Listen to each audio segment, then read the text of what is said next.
We are your home theater and AV questions answered. This is AVRant. Want your home theater or AV question answered by Tom and Rob? Send it to question@avrant.com.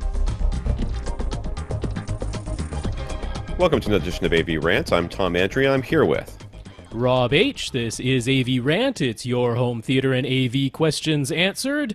Had some technical difficulties, so we're starting a bit late, but we got lots of questions, lots to cover, so let's dive right in.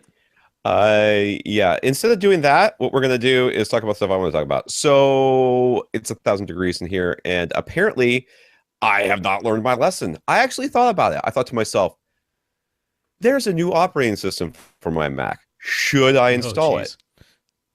Clearly, no, I should not. But I did because I can't not install the update. I might miss something great. I did not. What I missed was that it completely killed Minicam. Like, Minicam does not work at all. Won't open up long enough for me to even read the thing that says that it crashed last time I opened up. I know it crashed. I can't get it to open for longer than a split second. So that's gone. Also, Rob, could you show, if you're watching the YouTube video, you're going to see this in a second. But if you would not, go to accessoriesforless.com, look up Focal Birds, look at the picture of the Focal Bird speaker. Rob, can you show everybody the Focal Bird speaker? You are seeing it. Yep. Look at this speaker. Okay. What size is that speaker? You say to yourself as you look at it. What is the size of that speaker? Let me tell you the size of that speaker. You think that's not tiny. Look at me, Rob. Look at me. Yep, it's on you. You seeing this now? Are you people seeing the speaker? This is not a little bird speaker. This is a massive, massive speaker. It's massive. Look at this thing. It's huge. Last time I was talking about this with Rob, I said, Rob, I should get the bigger one. He's like, oh, no, that'll be way too big. I'm like, how could it be too big? The little one's probably this big, the size of my fist. My fist is small. This thing is the size of my head. This is a very large speaker. I know it says bookshelf. I know it has the dimensions on there. I know I could have looked it up. I didn't do any of those things. Instead, what I did is I looked at that picture with absolutely no frame of reference and thought, that is a satellite speaker. It's about the size of my fist, probably weighs about a half an ounce. It'll be fine.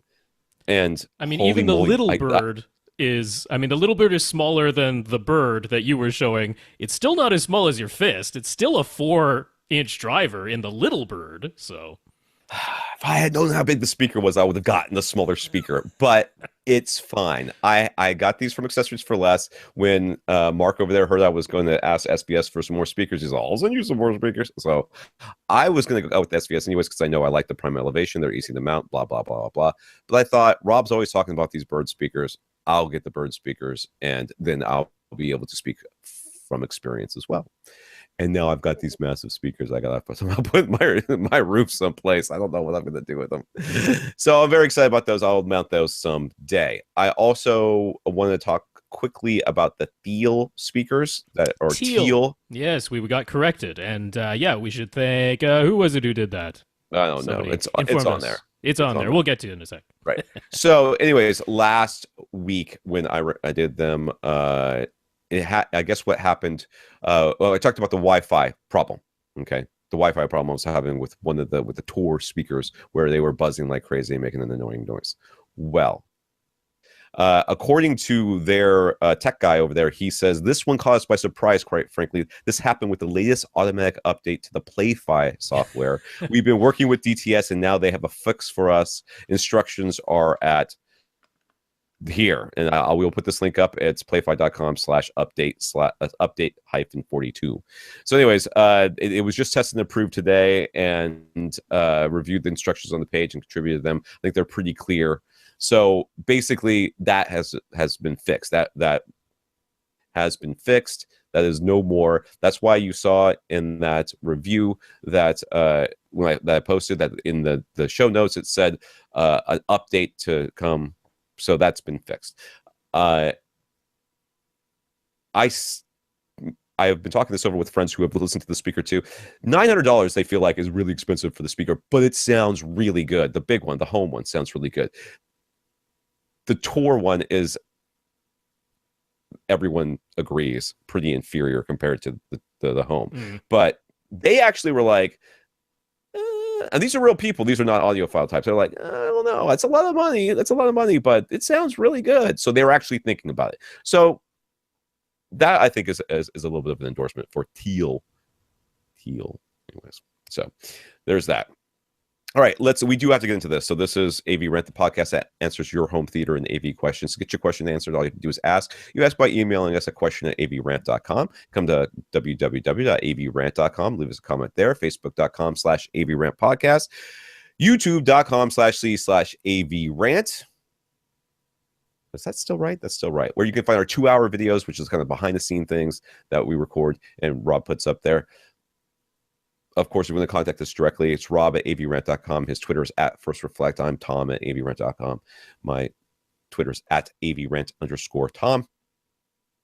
You can contact our producer, Austin, who helps put together our question list. He's also working on that. I hope he's still working on that video tutorial thing. I haven't heard anything about it. I think he's gone into hibernation with his speakers, and he's not. I want to let him go. So Austin, our producer, you can reach him at Austin, TEN Pond.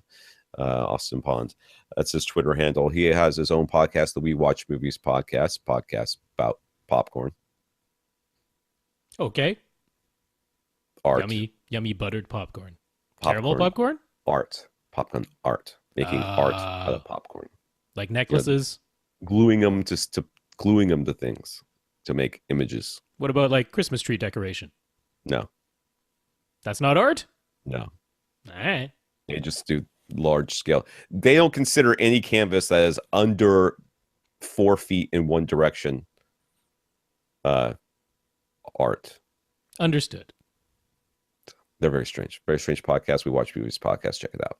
I'm going to thank our listeners of the week. We have our listeners of the week are people that support the podcast in some sort of way. One way they can support us by going to www.avrant.com and clicking on the Buy Us a Cup of Coffee link. So we want to thank Nathan and Henry. They did that. That Buy Us a Cup of Coffee goes to a PayPal donation. With those donations go into our coffers and help support the podcast, pay for our hosting fees and all that. So thank you, Nathan. Thank you, Henry. Yeah, just to let people know, you do not need a PayPal account to support the podcast that way. Just a credit card will do. You can use a PayPal account if you have one, but PayPal is just handling the transaction. But yes, thank you to Nathan and Henry. We appreciate those donations. We also want to thank our patrons over on Patreon. We have a Patreon page that allows you to donate, like automatically withdraw a certain amount every month from your account. I think it's as low as $1. Was it $12 a year? Mm-hmm. Or as high as much as you want. So we want to thank our 30 patrons over there, and specifically Fred, who let us know that he was one of them. Yeah, thank you to everyone who's supporting us on Patreon. And Fred, thanks for being one of our patrons. Fred also talked us up to SVS when he received his Prime Elevation speaker. So that was very nice. So always nice for manufacturers to hear that they are making sales because of us. So thank you, Fred, for talking us up to SVS. Yeah, thanks again, Fred.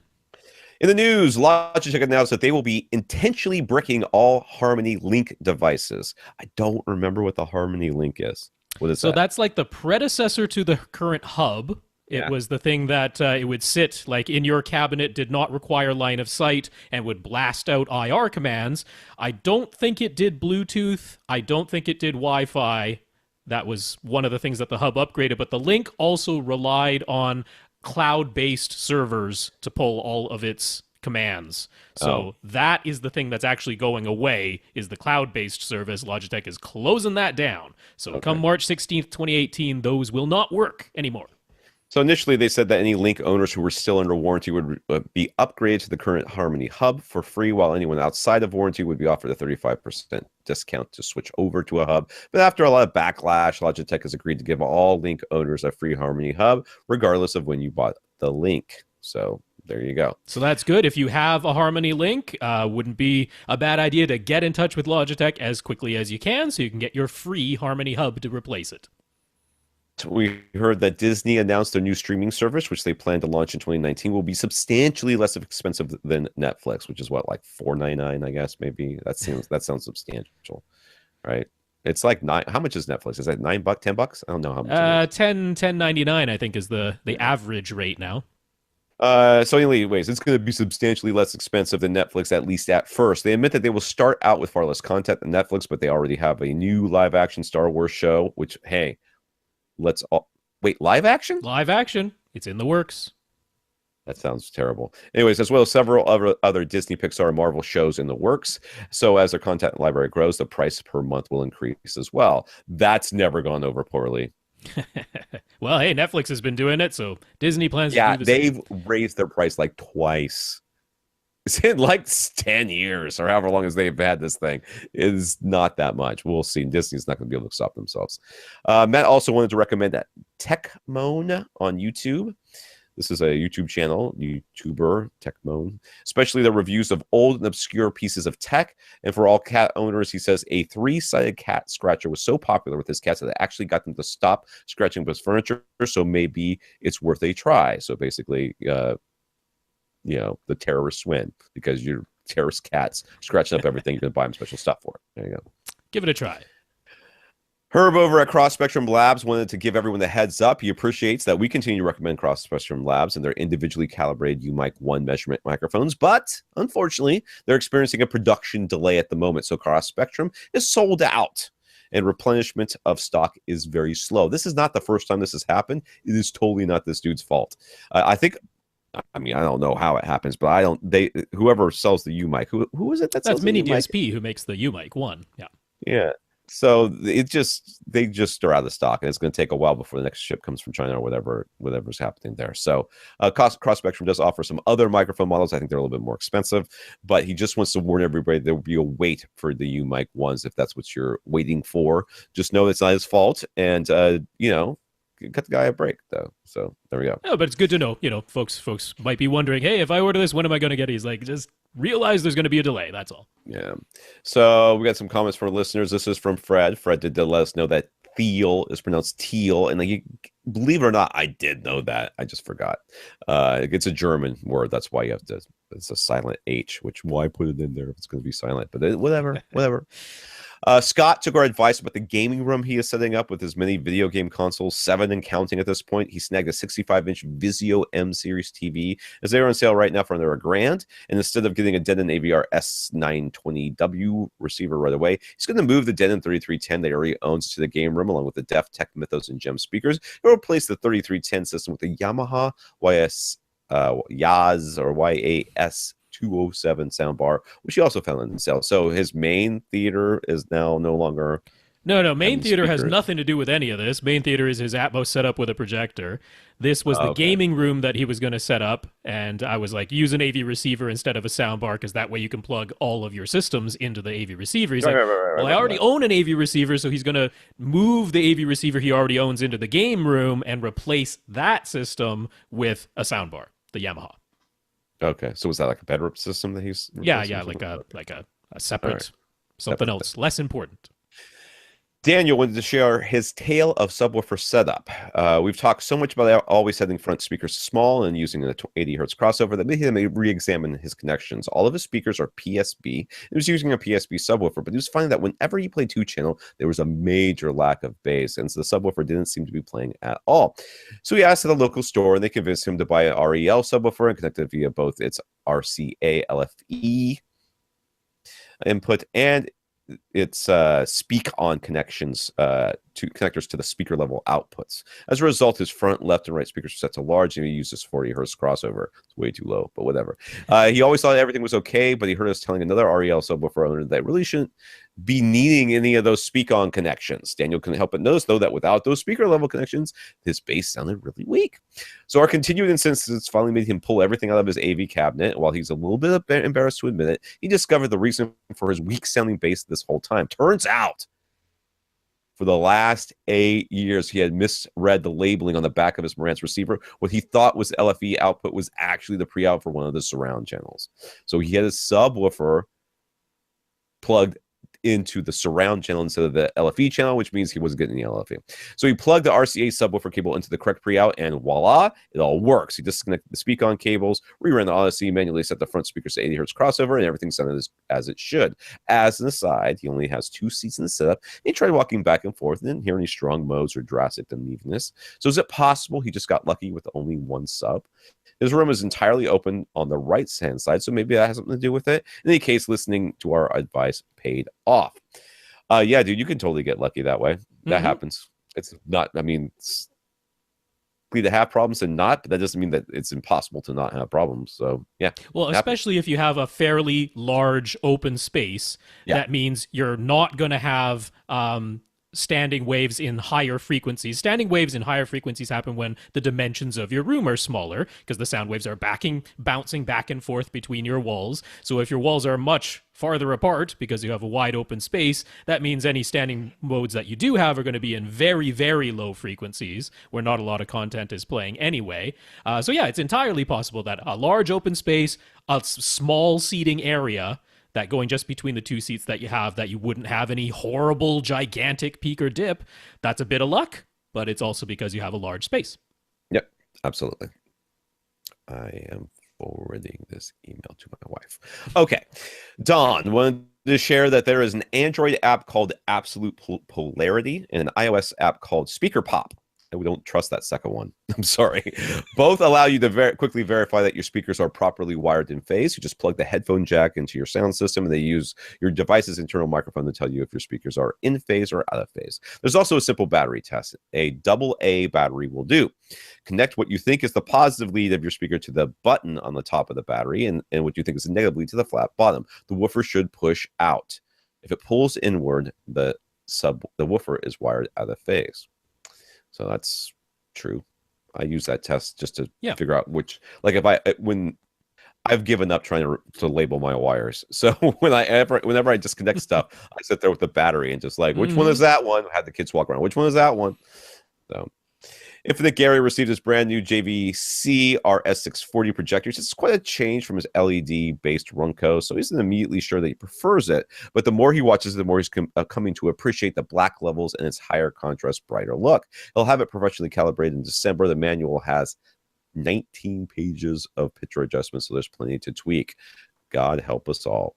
Ryan on Facebook bought a Denon AVR X1300W, which can do 5.1.2 Atmos.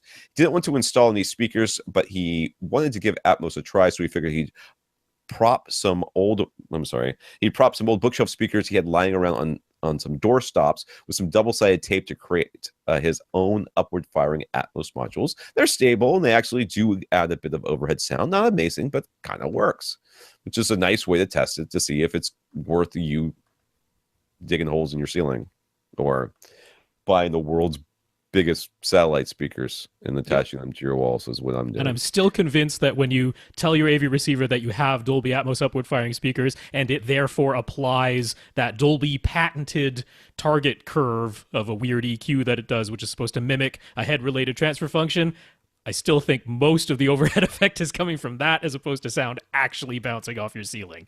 This would be more evidence that that might be true. Tom on Facebook wanted to share the way he installed the Ascend HTM 200 SE speakers as his surround and surround back speakers in columns, which is something Bill was asking about last week. So there's some pictures here, and you can see that weird little shelf always reminds me of those shoes you see samurais wearing on the old Kurokawa movies. So he's got a little shelf here he's made, and he kind of screws it in place, and then pulls it, and then puts a picture frame around it. Yeah. So it works pretty nice. Yep, and he has some that are basically look like they're flush mounted once he has the frame around it. Those would be his surrounds in his columns, but for his surround backs, they're actually sticking out of the wall a little bit. They're slightly proud, but it still looks just fine. So that's how he handled that, and maybe that'll help Bill out. Yeah. All right, let's get to the questions. That's a pretty good time, I guess. Marcus noticed a dramatic difference in the sound between True HD and DTS HDMA on Blu-rays versus Dolby Digital Plus on Netflix. When using Netflix, he has to increase the volume by -10 dB. to negative 10 dB to match the same level of output as negative 17 dB when playing a Blu-ray disc. Even then, there's a huge lack of bass. He says the subwoofers hardly make any sound, and overall, it's just less immersive. He's done tests with Netflix on PS3, a Chromecast 3rd gen, and his HD PC, both with Netflix app and with a website playing in Microsoft Edge. Wow. On purpose. In every case, he's checked that the Netflix stream is Dolby Digital Plus, and his receiver displays multi-channel in 7.1 on the front panel. Obviously, Dolby Digital Plus is lossy and Blu-ray is lossless, but that alone shouldn't cause the large differences he's hearing, should it? And are there receiver settings he could check? He has a Denon AVR 991. Does he need to upgrade to an NVIDIA Shield? Okay, first of all, I want to address the level output changes. That's not unusual. On Netflix, I watch things at negative 22. On Hulu, I watch it about negative 12. On Blu-rays, I watch them at about negative 5. I like to have it kind of loud there. YouTube is about negative 30. Generally speaking, that's plenty loud enough, depending on the content. So having those differences are not unusual. Now, as far as one thing that's has got me a little bit concerned here is that he says that the Netflix stream is Dolby Digital Plus, but his receiver is displaying a multi-channel in. Now, if he's not passing it through Bitstream, then whatever the device is doing to it could be attributing to this lack of bass that he's hearing. Yeah, that's what I'm suspecting too. I did double check, and the Denon AVR 991 can accept and decode a Dolby Digital Plus bitstream. So it's not that his receiver is incapable of receiving Dolby Digital Plus, and therefore the source would have to decode it.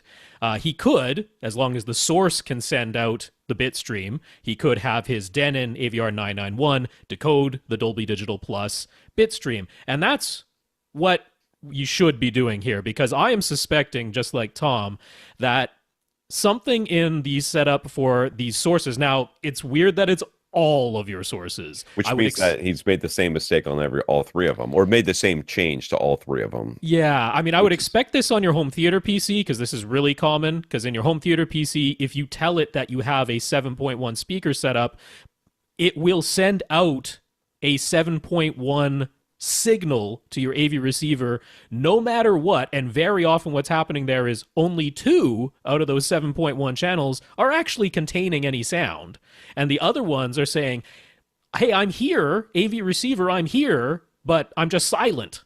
Right. And therefore, your AV receiver does no upmixing. The only bass that it's getting is the bass that's in the front left and right channels, not the dedicated low-frequency effects channel, which might be carrying a lot of the bass. So that completely makes sense on the home theater PC side. Now, why it would also happen with a PlayStation 3 and a Chromecast, that has me a little bit confused. But the bottom line is, you want to be seeing Dolby Digital Plus show up on the front display of your Denon, so that you know it's receiving a Dolby Digital Plus signal. Now, if it's getting a Dolby Digital Plus bit stream, this shouldn't be happening. This hasn't been my experience with Netflix. I don't have a lack of bass.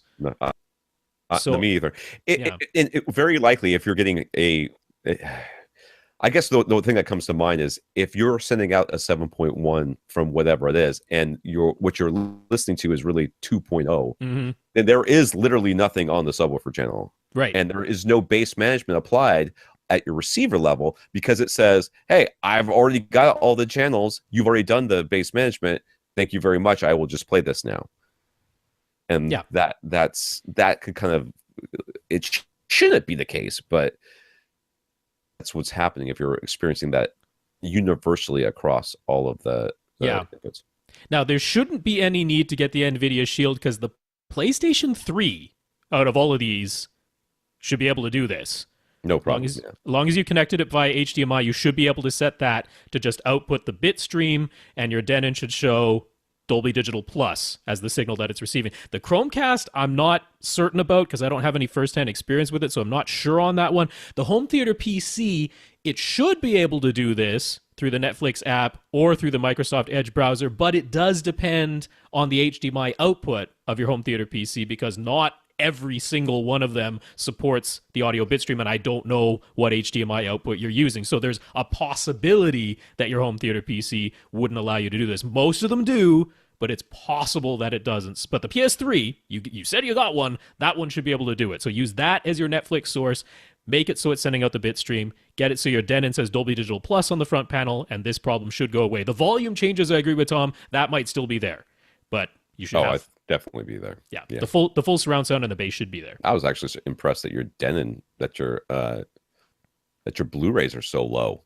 How are your Blu-rays? My Blu-rays have always been the one I turn up the loudest. Josh was upgraded as AV receiver. Right now, he has an old Yamaha RX V757 that doesn't even have HDMI. So he was really looking forward to getting HDMI switching, the latest audio formats like Atmos and the Odyssey Multi-2 XT32. So he doesn't want to have another Yamaha, apparently. However, his crappy Polk subwoofer died twice, and he's never been happy with it anyway, so now he needs a new subwoofer, too. Now, why did you repair it the first time? But anyways, on top of all this, want to spend all the money to buy a new one. That's fair enough. Especially if it was under warranty.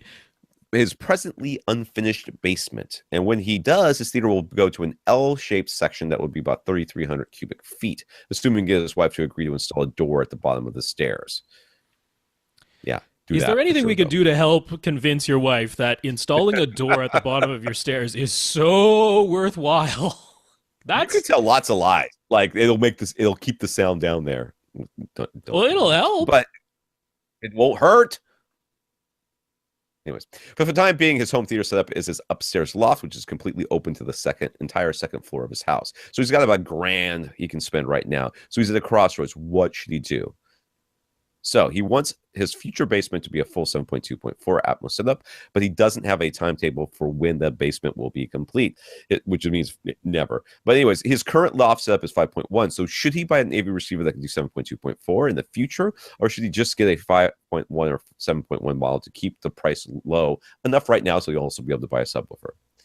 That second one. Do that. Don't buy. Do you think? Absolutely. I absolutely think that. Yeah. With the prices of receivers right now, we're not talking. This dude could not finish this thing for 2 years. Yeah, that's possible. Yeah. I don't think it's just possible. Right now, he says, yeah, I have plans to do this. Guess what? I have plans to do a lot of things too. And it's not going to, rarely happens. It took me like 2 years just to take and redo these room treatments in here. And I still have 2 of them not hung up because I ran out of speaker grill cloth. So, they're going to sit in my garage for another year while I get around to going to Joann's and go find some speaker grill cloth. So, yeah, I think that you should. Well, first of all, dude, I mean, if you're anything that's, I know you want a new receiver and you want this thing, but really the subwoofer is going to make more difference than the receiver ever will.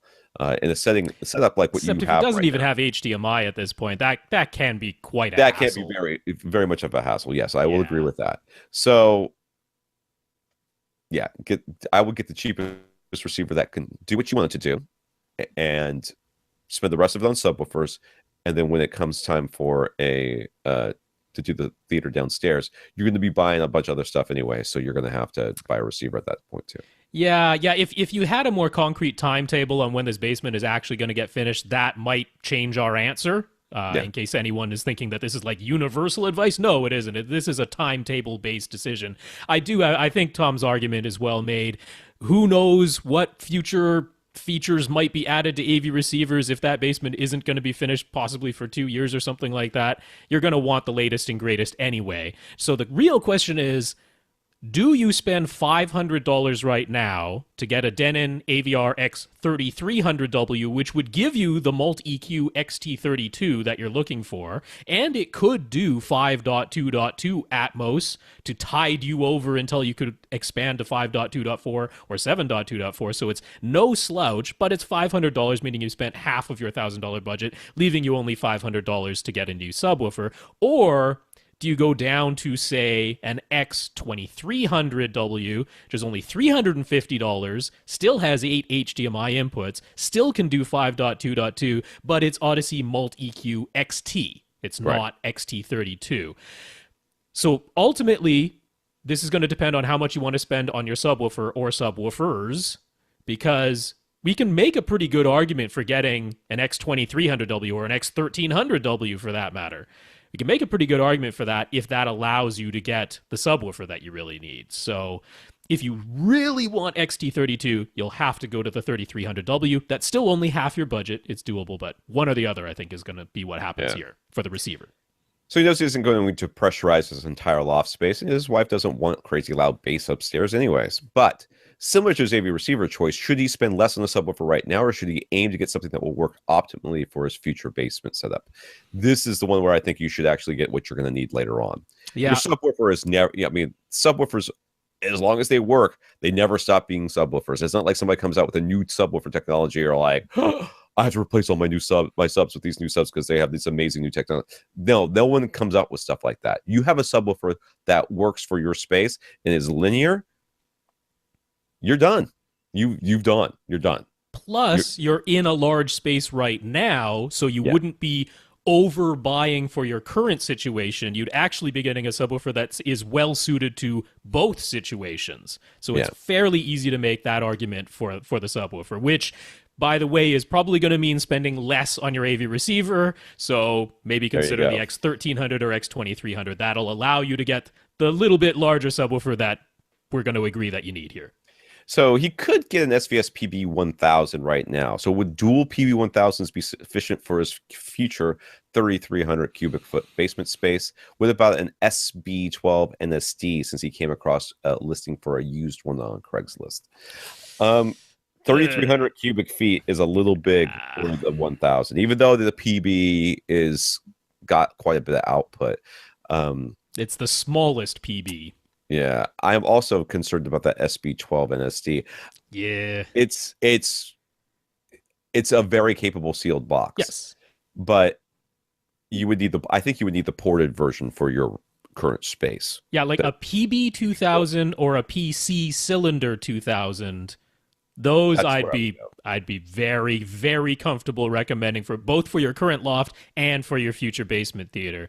I'd get one of the ported 2000 series. Now, granted, there are other subwoofers that can output even more bass for similar money, right? Yeah. If you go over to HSU, you might look at their VTF3 Mark V HP, or you might look at their sealed ULS 15 Mark II. So if sealed boxed shape is something that you really, really want, then HSU's ULS 15 Mark II might be a really nice choice for a similar price to a PB 2000. The reason why I like SVS in this situation is because you're going to end up putting them upstairs in this loft, right? And it's a huge open space, and there's going to be this, I mean, the receiver is going to try to make you play it loud, and that bass is going to get lost in there, which means you're going to end up turning it up maybe more than you should. So at that point, the subwoofer needs to be very well protected. So that's why I like SVS in this case. I think that PC 2000 would be, I mean, I know it would be my choice. I love the cylinders, but especially when you consider footprint, I'm all about that PC. Yep, it's the smaller footprint, and I just like the fact that if you do, let's say you just put it near your seats, like that happens to be the most convenient place to put your sub at some point. It's like this soft round thing, so you can brush against it and nobody's gonna like jam themselves into a sharp corner. Dude, how many times I cut my leg on that stupid Axiom EP500 subwoofer? So much blood lost to that thing. If it was a witch, it would have finished casting its spell a bajillion years ago. It was the worst. I love that sub, don't get me wrong, but geez, it had sharp edges. So yeah. So his current speakers are all Klipsch reference series. Wow. So you can actually fill that space you got. Yeah. He knows they're efficient and probably don't need very much amplifier power, but he can't help but wonder if a higher end receiver will make them sound better than an entry-level receiver. Can we help him understand what he actually needs when it comes to an AV receiver's amplifier section? You don't need anything. Any receiver will power those speakers. Any receiver will be just fine, especially when you get downstairs. What will make the difference is the room correction. That's what will make the difference. So by buying a higher end receiver, you get the better room correction. I don't care if you're getting it from Odyssey or you're getting it from YPow or you're getting it from DRAC. I don't really care. as long as you're getting the good one, you're going to be in good shape, and that's what's going to make all the difference. These speakers, you're going to be sitting close enough to them anyways, but they're going to be able to get just as loud as you need them to get without distorting more than likely. I mean, these are clips, so I don't think that the amplifier is making the difference there. It's the room correction. Yeah, to help you understand what you actually need, the speakers you have are about 96 decibels efficient. So now he's in a big space, so maybe you're 4 meters away from them right now. Could That's be pretty far, yeah, right, about 13 to 14 feet away. But let's say you're about 14 feet away. At that point, just from distance, you've lost roughly around 10 decibels of output. So now you're down to 86 decibels with 1 watt, which is full reference volume and then some for average, right? For continuous reference volume output, you need less than a watt per speaker. Now, you do need 100 watts, or actually slightly less, but around 100 watts for a momentary peak all the way up to 105 decibels. But if you got that X2300W that we just recommended, it can do a 100-watt peak for a moment, no problem. I mean, it can actually legitimately put out like around, what is it, about 35, 45 watts to all 7 speakers simultaneously, continuously. Yeah. Right? So if you were doing that, you'd be hitting right around 100 decibels continuously from all 7 speakers continuously. That would be loud. That would be loud and yeah, probably damaging to your hearing. So don't do that. But so what do you need in terms of amplifier power? Not too much. Not a lot. I mean, I don't consider the X1300 or the X2300 entry level, right? They're not entry level, but they're by no means the most expensive either. If you get a nice middle of the pack AV receiver like that with Klipsch reference series speakers, no problems. Yeah. Michael, this comes from Sydney, Australia. So that's not how they talk in Australia. That's how I talk about talking about Australia. Anyways, Michael is using a standard Xbox One as his Blu-ray player, but they can't play UHD, so it's time to upgrade. He was thinking he'd get an Xbox One X, but he wonders if there's any disadvantages to using it as an Ultra HD player versus Nopo. His other gear is Marantz, 6011, 5.1.4 speakers, and an LG UB980T 65-inch display, which is 4K, but no HDR. So should he forego the Xbox One and go for the Oppo player instead? I want to be honest with you. I still use my Xbox One as my main player, even though I hate it so much. And it's because what I really want is I want something else to do all the apps. And my PS3, as much as I love my PS3 occasionally, because it's Bluetooth, loses pairing with my remote. And that's like 20 minutes of me having to deal with that nonsense. It's really not that long, but it's just too long for me to have to worry about it. So I'm looking over it right now. For those of you on YouTube saying, what is Tom looking at? No, there's nobody over there. That's the Xbox One. The sound thing bothers me so much as far as, I mean, Ultra HDs, Blu-rays, and the Blu-rays in general are fine. But it's all the streaming services which are completely jacked up by the streaming thing. I know it says now you can send it out Dolby Atmos. You can send Dolby Atmos, but it still doesn't have the back speakers playing ever. Like, I've never heard my back speakers playing in here with Dolby Surround, whatever it is. It just, the Atmos just doesn't sync. I don't know what it's doing. I don't trust it. So I don't necessarily think you have to go all the way to the Oppo, but I would consider not getting the Xbox One X. Sorry. Yeah, there's a couple of things here at play. So first of all, you do have this whole, you're going to need to be converting the HDR signal down to SDR. And we've been talking about that a little bit lately. Now, actually, this is going to come up again later, but Josh Zeiber over at High Def Digest, he did some testing on down converting HDR to SDR. And he's basically like, so pretty much every Ultra HD Blu-ray player does it a little bit differently. And as I've been saying, most of them make it look too dark, or some of them actually introduce color banding or worse looking things. And And then he was like, so same conclusion I've come to. The Sony is the least expensive option, their 800 Ultra HD Blu-ray player that at least lets you manually change the settings for HDR down to SDR, meaning if it looks too dark, you can make it look a bit brighter. That's mainly what it is. And the Oppo lets you do that too, but the Sony's less expensive. Now, you don't have to worry about Dolby Vision because your television doesn't support any kind of HDR. So a good option for you would be that Sony Ultra HD Blu-ray player. If picture quality of Ultra HD Blu-rays is your utmost concern, that would be in a less expensive way to get an Ultra HD Blu-ray player that can do that conversion quite nicely.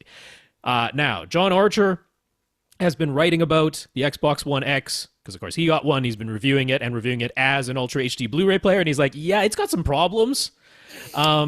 First of all, right now, it seems to be having... So when you're looking at video sets black at 16 and white at 235, or Right. in a 10-bit signal, that'd be 64 and 980 or whatever it is, multiplied by 4. So that's where it sets black and white. If you convert that over to regular RGB, it has to know that, oh, this is a video signal, so black should be at 16, white should be at 235. But if it originated as RGB, black would have been at 0 and white would have been at 255, or multiply by 4 at 0 and 1024 in a 10-bit signal. So apparently when it's doing the video to RGB back to video conversion, it's screwing that up, and it's like, well, this is RGB, so shouldn't 0 be black? And you're telling me 16, so I'm going to make everything gray and washed out. That's what's coming out of the Xbox One X right now. So to their credit, Microsoft has said, okay, we're aware of that problem. There's actually like already a beta firmware that fixes this. It should be pushed out within the next week. That should take care of that. But that's not the end of the story, because there's also Atmos problems with the Xbox One X. Now, it's only occurring right now with the LG OLEDs, which can internally decode Atmos themselves. And he found the same problem with Samsung's Atmos soundbar, which has been out for a while and has been working absolutely fine with every other player that plays Atmos. So this does seem to be an Xbox problem and not just an LG television problem. But that has the fun thing. If you start playing an Ultra HD Blu-ray, the Atmos audio plays just fine. You know, you set it, you say, let my receiver do the Atmos decoding. The Atmos play, but the video decides to just freeze and never come back until you reset the entire box. Lovely. That's convenient. So will that be fixed? Maybe, but they didn't mention that. They said, we got a fix for the video problem we're aware of. They didn't have anything to say about the audio problem. They don't care about audio. They don't care about audio. They don't care. So given all of this, I cannot wholeheartedly recommend an Xbox One X as your Ultra HD Blu-ray player. If you, I mean, it'll play them, all right? Maybe you have to not have Atmos audio. Maybe you have to wait for that video bug fix so that everything doesn't look gray and washed out. But it'll play them. It'll play your Ultra HD Blu-rays. And if that's all you want to do, then okay, that's fine. If you care more about the games than the Ultra HD Blu-ray discs. But if you want the utmost quality from Ultra HD Blu-ray discs, I'm going to have to suggest you get that Sony player. Yeah. Byron has a crazy idea. He knows that dual projectors are sometimes used in commercial theaters to achieve higher brightness levels, and he wonders if the same thing could be done at home for the same purpose. Would it be possible to feed the same content to two home theater projectors and align them on the same screen to achieve brighter HDR and still have the system for a reasonable usability? It's no more crazy than daisy chain receivers for more Atmos channels, is it? Well, okay, first of all, I see no reason why you couldn't make this work. It would be very hard to align these things with such a short throw so that they were perfectly online with each other. But let's just pretend for a second that you could, that you did. You would have brighter brights. Yes. You would also have brighter blacks. Yes, you would. which is, I think, not what you want. I think that would sort of defeat the purpose to a certain extent. So I think it is a little bit more crazy than daisy chain receivers for more Atmos channels, but I see where you're going with this. Right. I don't think it's necessarily a good idea. So there actually were setups for dual projectors at home when people were concerned about 3D and wanted passive 3D from a Right. projector setup. So there actually were some of these like mounts that aligned the two projectors. There were certain projectors that had a cable that ran between them to make sure that they were always synchronized. This is a thing that can be done. It's certainly not impossible to use two projectors and align them. Similar to what they do at commercial movie theaters. So that's not a crazy idea, using two projectors at home. There's a little bit even more of a wrinkle, though. Aside from, yes, it's going to elevate your black levels, that's a primary concern. There's also the fact that one of these projectors is expecting to take whatever the HDR range is, typically from 0 to 1,000 nits, tone map that down to fit within its light output capabilities, and scale the whole thing along a curve so that you see all the shadow detail and you see all the highlight detail. Well, both of them are doing that the same way at the same time, which means that everything got doubly bright, which isn't actually what you want. You don't want your shadows to get doubly bright. You only want the highlights to get doubly bright. Now, could you manually calibrate one projector and then the other projector with a completely different gamma curve? I mean, I think it might be doable, but I think it's actually a lot more complicated than you might expect. Because if you just put the two of them on top of each other, everything just got doubly bright, which means that you didn't really increase your dynamic range at all. You just moved everything brighter. Right. Everything brighter. And what you're hoping to do is keep the blacks just as black as one projector, but the highlights doubly bright. That's your goal, so that you've then expanded the dynamic range beyond what just one of those projectors could have done on your own. So I'm not going to say this is impossible. I'm just going to say it's probably more complicated than you even thought. It's still not really something you want to do. Sam. Sam has a Roku Premiere, a Marantz SR7010, and an LG OLED TV. I like saying OLED. I don't like saying OLED. I don't know why. Fair It just enough. hasn't stuck with me. If he plugs a Roku Premiere directly into his LG, he gets 4K and HDR. But if he plugs the Roku Premiere into his Marantz, he doesn't pass through the HDR signal for some reason. So Sam just wants to make sure he's getting the best picture and best sound. So if he plugs the Roku Premiere directly into his LG, can he still get Atmos audio? Or does he need to split the HDMI signal from his Roku Premiere? What's the solution? I don't know. What's the solution, Rob? So a little bit depends here. So first of all, do you really have a Roku Premiere, or do you have a Roku Premiere Plus? Right. Because the Premiere doesn't support HDR. The Premiere Plus does. So I'm going to have to assume that you have a Premiere Plus. I'm going to take you at your word that when you plug this thing directly into your LG OLED, that you get HDR. Because, I mean, the LG OLEDs put a symbol up in the right-hand corner that says HDR, so you can't really mistake it. So I'm going to assume that that's true, and therefore you have a Roku Premiere Plus, not a Roku Premiere. Okay, so that's fine. Now, why would it work when you plug it directly into the LG OLED and not when you plug it into the Marantz and then have the Marantz plugged into the LG OLED? Well, the LG OLEDs do have a setting in them where you must turn on, it's called HDMI Ultra HD Deep Color, and that is an input by input setting that you must manually turn on. Now, when you plug it straight into the plug, sometimes it detects it, and it automatically turns that setting on, which then allows HDR to work. But I'm assuming you plugged it into an HDMI input other than the one that your Marantz receiver is plugged into. So the LG is first looking at the Marantz. It says, well, the Marantz isn't sending me HDR, so I'm not going to automatically turn on Ultra HD Deep Color. You plug the Roku Premiere Plus into the Marantz, and it doesn't get all the way through to the LG to automatically turn it on, but you can manually turn it on. So make sure that whatever HDMI input on your LG OLED that your Marantz is plugged into, go into the LG's picture settings and make sure that Ultra HD Deep Color for that HDMI input has been turned on. It should work then. It should.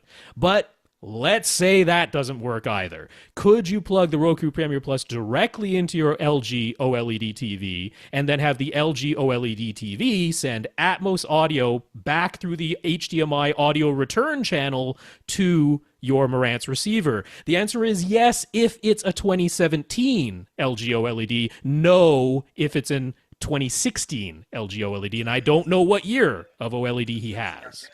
Now, hold on a second. My Computer is making noise. I Yes. apologize. But yeah, so a few things that are a little bit unknown here, Sam. But the main thing is that Ultra HD Deep Color being turned on for the HDMI input that your Marantz is plugged into. I suspect that's actually the source of your problem.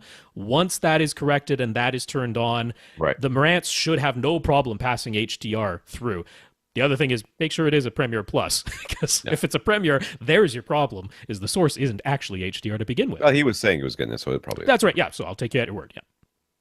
Tom, not me, different dude. Tom is in the planning stages for his new home that's going to be built next year. He is going to have a dedicated home theater. He wants to include 2 rows of 4 seats each, plus a counter at the back with bar stools. He'll have a separate equipment room, and at the moment, the planned size of the room is about 15 by 30 by 11. That's some nice big dimensions. All right. Those are big dimensions. That's right. And I see his little bar. I like this idea. I like the whole thing. Mm-hmm. He has some flexibility when it comes to the exact finished dimensions of the room. So what should they be? Do we want him to have 15 by 30, which is a multiple of itself?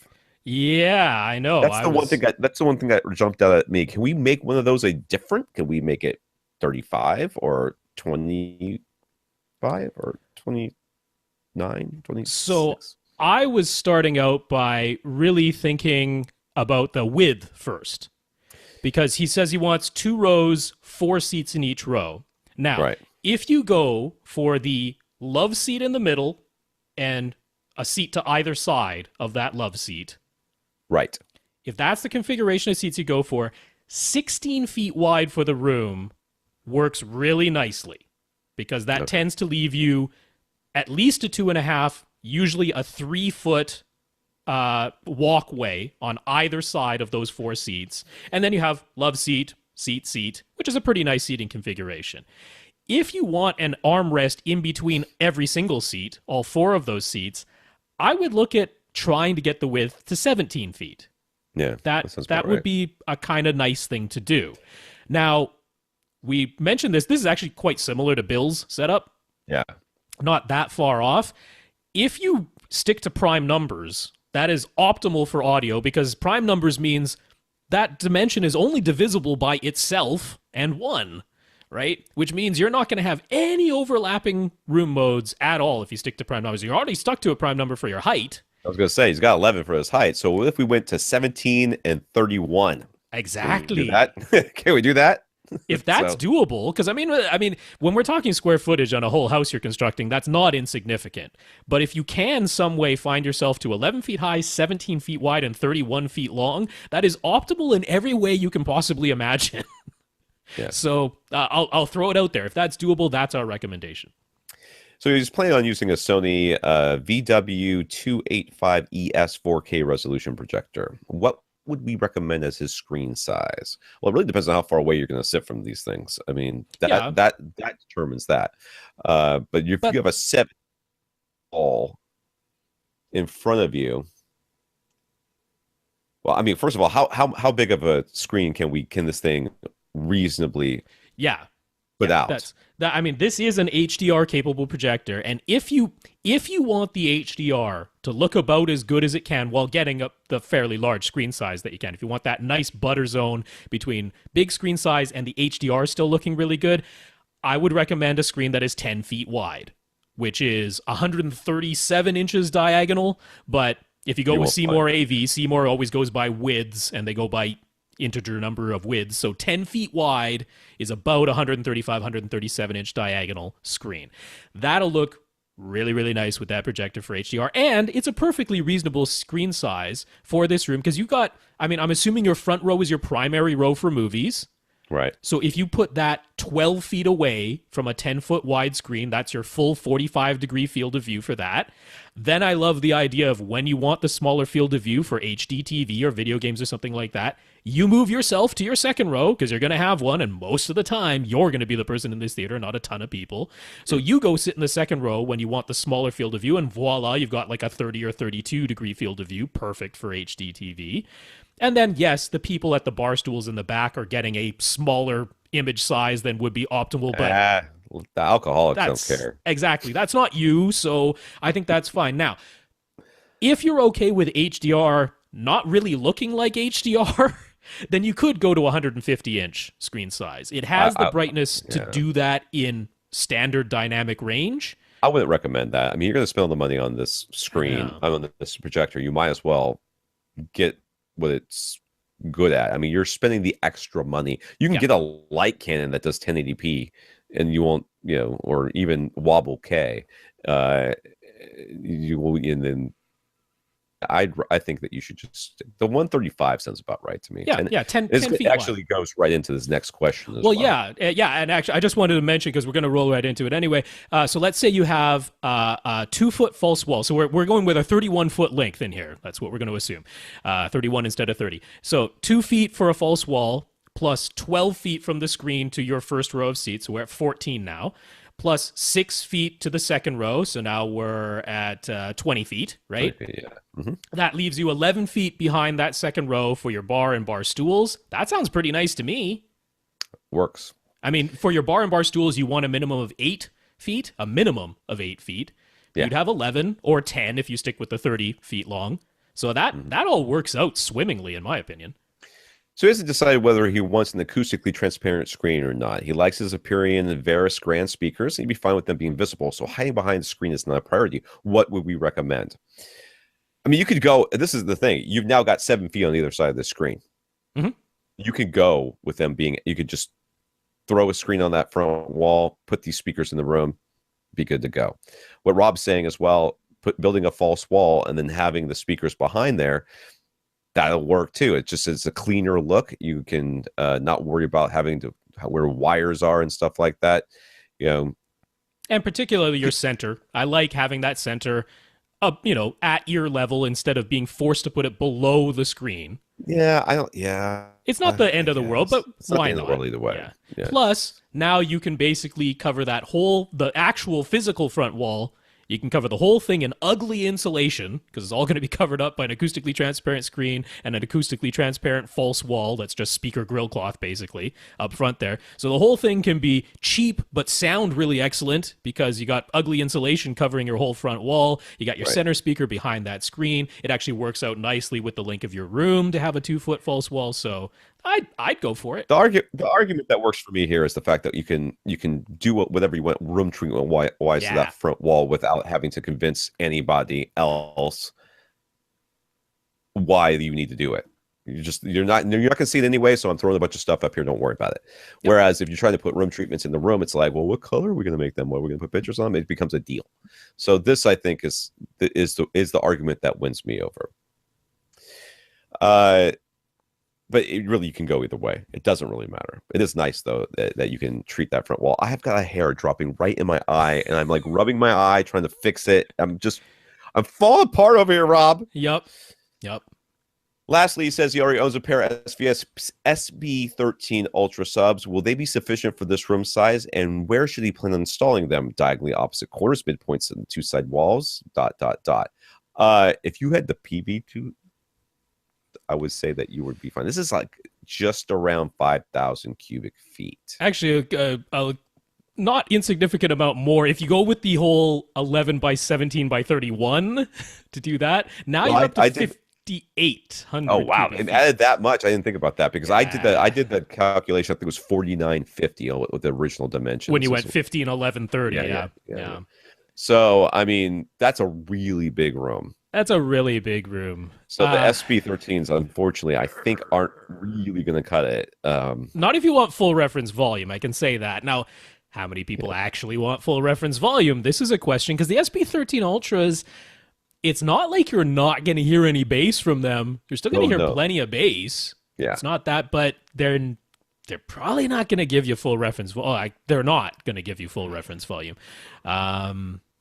4,500 cubic feet. That's about where they top out for full reference volume. They're not going to get you to 5,800. Are we really going to tell him? I think I have to, right? I think you're going to end up with a power sound audio or or one of the real big HSUs or one of the big Rhythmics. I mean, Rhythmic has introduced some 18 inchers now at the top of their lineup that aren't really. Yeah, that aren't grossly expensive either, so that's not a bad option either. I mean, here's the other side of that coin, which is you already own the subs, you're building the room. Could you try it at some point before committing to replacing your I subs? think that's Or a good idea. yeah, because I mean, maybe you just never listen at full reference volume and you're like, these actually turned out to be plenty loud enough for me. And if I measure them, oh no, they're only hitting 106 decibels, not 115, only 106. How will I live? But you actually listen to them and you're like, yeah, that's totally fine. Right. So maybe give it a try before committing to replacing them. I would agree with that. As far as placement, either what you said is fine. I mean, you could Mm-hmm. put one in the front, one in the back, midpoints of the walls, midpoints of the side walls, or in two corners. It's completely fine either way. If you do go with the false wall, you'll have to factor in the size of the subwoofer when you build that false Mm-hmm. wall, because there's no point not putting it behind the false wall. Yeah, might as well. You got it there. It's at least one thing you don't have to look at up there. And the back one, you're just going to have to kind of make room for it. I'd kind of suggest, though, since this room is being built from scratch, just why not wire all four corners? Yeah. Well, and the midpoints of the side walls as I guess well. you could. That's 8 positions to wire, but yeah, you absolutely could. Yeah. It's better to have the wire in the wall before you need it and not use it I than honestly believe your subs are going to be too big to be in the side in the midpoints of the walls. I think they're midpoints going of to the end up. side walls. Yeah, that's Yeah. a bit iffy. I don't think they're going to. You're going to take up too much of your aisle. But middle of the front, middle of the back might be totally doable. So Not if there's a bar there. yeah, He's not going to want to put it there. yeah, I think diagonally it. opposite corner. I We'll just think wire all four corners. I think that's just wire the easiest. corners. I agree with that. Let's just wire the corners. Jonathan. Jonathan says Regal Cinemas has announced that they're going to try out alternative pricing model in some test markets in 2018. The idea is to charge more for popular movies and drop prices on under-attended movies. So what do we think of that approach? What can movie theaters do to turn around the trend of declining ticket sales and shrinking profits? Dude, you are asking the reason why there is. I have actually started going to movies just to support the movies. And if they start making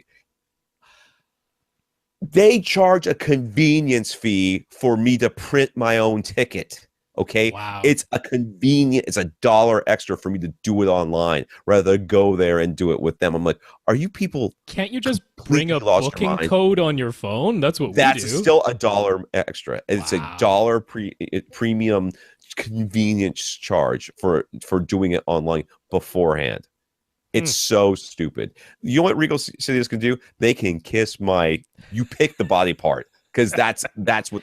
I don't care what their solution is. Their solution better be have good movies that Tom will go to simply because he wants them to make more movies like that. Because that's about the only reason I'll go. I want to see Thor Ragnarok. Can't make it happen. I'm just too busy. I went and saw Deadpool. I went and saw Wonder Woman because it was convenient. I wanted to see Logan, couldn't make that happen. I wanted to see Spider-Man Homecoming, couldn't make that happen. It's nothing they do is going to encourage me to watch movies, and everything they do that in any way discourages me from watching movies, it's just so there's no positive. There's only negative. This is just gonna hurt them as far as I'm concerned. Well, I'm not opposed to the idea of, hey, here's a movie that isn't performing that great. Maybe let's drop the price on that one a little bit. That's not how this works. I know that's not how it's going to work, but if that were the idea, I'm not totally opposed to that, because that's very basic supply and demand, right? Demand isn't there, so maybe we drop the price. When I was in like high school and college, there was the cheap movie theater where you could go see the thing that was out like 7 months ago. Like I saw Pulp Fiction like a couple times in the theaters when it was new, and then when they went to the cheap theater, I saw it like 7 more times because it was $1 or $2 or whatever it was. And the movie was, the movie theater was crappy, and there was an aisle straight down the middle of it, so there was no good seats because they'd taken one movie theater and split it into two. It was terrible, but it was $1. Yeah. No, this is everyone wants to see Star Wars, so it's $19.99 to see that movie now. That's what they're talking about. Yeah, that's exactly what they're talking about. Yeah, no, I'm not a fan of that. What could they do to get me into them? Because I like going to the movies. I like going to the movies as often as I can. I enjoy it. Despite spending all the money on a home theater, I still like to go out to the movies. What could they do to get me to go to the movies more? Ushers. If you had ushers who actually took people's phones away and kicked people out of the theater, that would get me to go to the movie theaters more, because that's really the only thing holding me back. You're absolutely right. I go so infrequently. I forget people do that. Yeah, I mean, first of all, make every theater a Faraday cage so that phones just don't work in there. So, although people will still check it because they're like, I didn't update my last Facebook update. So I'm going to look at oh yeah, my phone doesn't work in here. And 3 seconds later, like, wonder what's happening. Oh yeah, it doesn't work in here. Oh, what? Oh yeah, it doesn't work in here. Because people are really, really dumb. And it's, you know what? Like out of 90 people in a theater, it's three of them.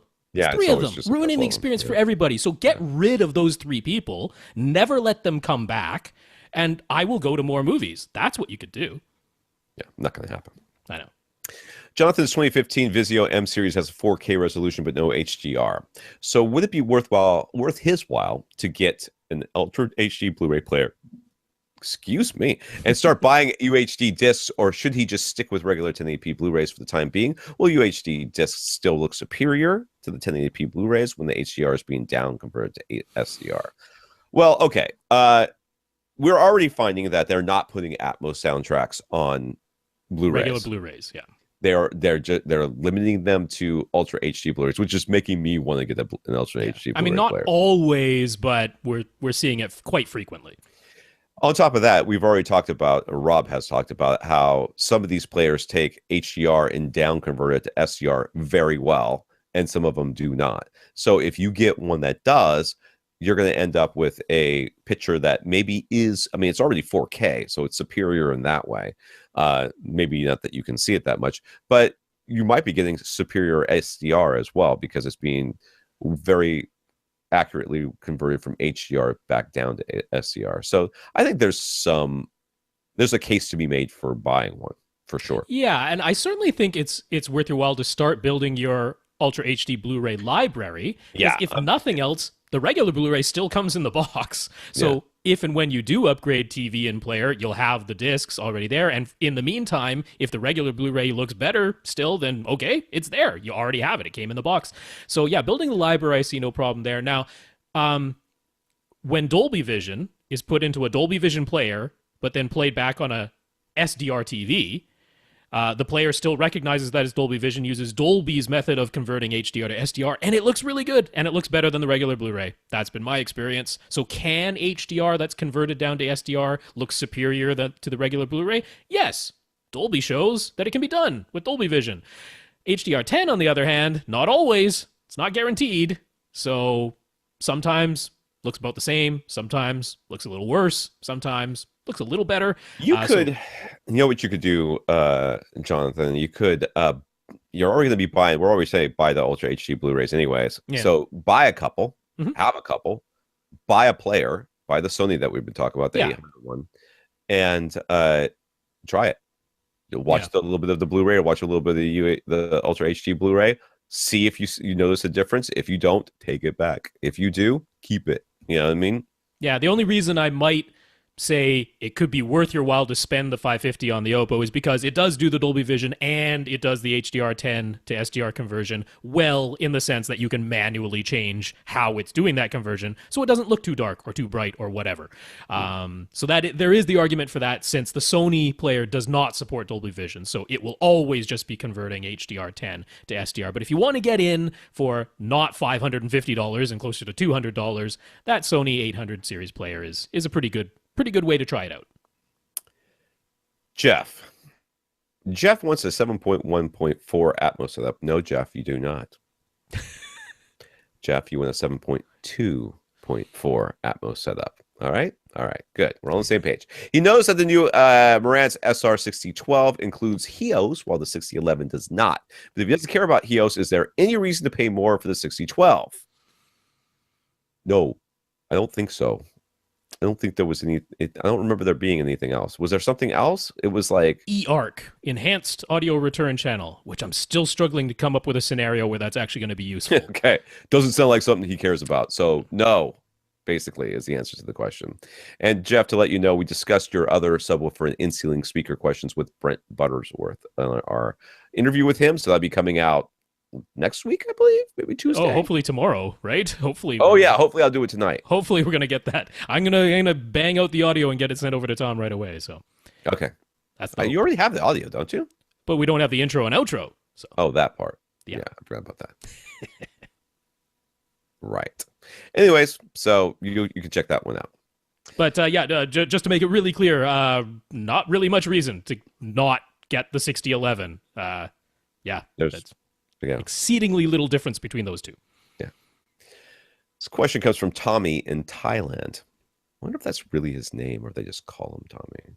Or maybe he just calls himself Tommy. He might have heard us pronouncing people's names and been like, I'm going to simplify this situation. I like that. I like to learn people's real names on how they say stuff. We had this I don't want to call her nanny, but she helped out with my youngest son when we were in Australia, and she was from Korea. And when she got off the boat or whatever, when she came here to live with the family and to help to do some work with them, that's kind of how she got to the country. She told them her name. They're like, we can't say that. We're going to call you Grace. So that's what she just went by, Grace. And I was like, I'm not calling you Grace. What's your name?